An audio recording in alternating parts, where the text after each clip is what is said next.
During Advent, like with Lent, it's a great time to reflect on our Lord's life and how it's an example for us in every way.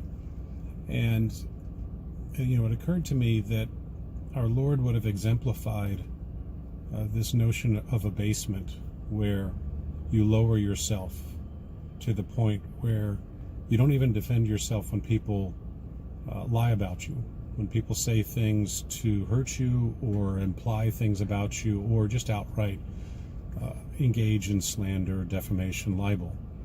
Our Lord lived his whole life that way. We're familiar with the examples during his passion, right, where he was accused of things, betrayed over and over and over again, and he never once spoke up to defend himself from those lies.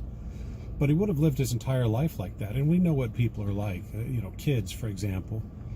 Surely there were times when he was a child where he was playing with the other kids in the village, whether it was Bethlehem or Nazareth or in Egypt or wherever he was. And there must have been times when, kids being kids, things happened, right?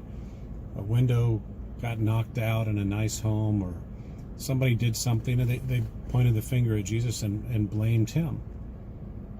It's almost certain that he would not have defended himself unless the circumstances just really required that he speak the truth rather than take the blame. And I was thinking about myself and how difficult that is to take the blame. It's hard enough when it's true, but when it's false, when it's a lie, there's something in me, perhaps you all have experienced this too, that someone lies about you or blames you falsely, and it just screams out in you to defend yourself. And gosh, there's a lot of work there to be done to be willing to take the blame when you're not guilty. And this happens in the workplace, it happens in society, it happens online, worst of all probably if you're online, in social media. And it even happens at home, right? It might be that your spouse says something about you that's not true. Sometimes this happens between spouses, right?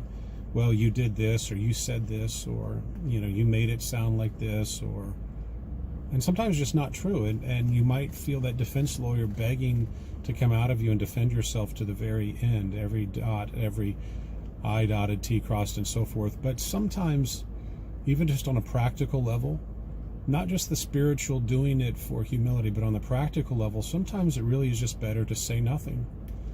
And your silence kind of allows that word, that unspoken admission of guilt to be assumed, and yet it might actually be better for the situation. It might be better for that relationship.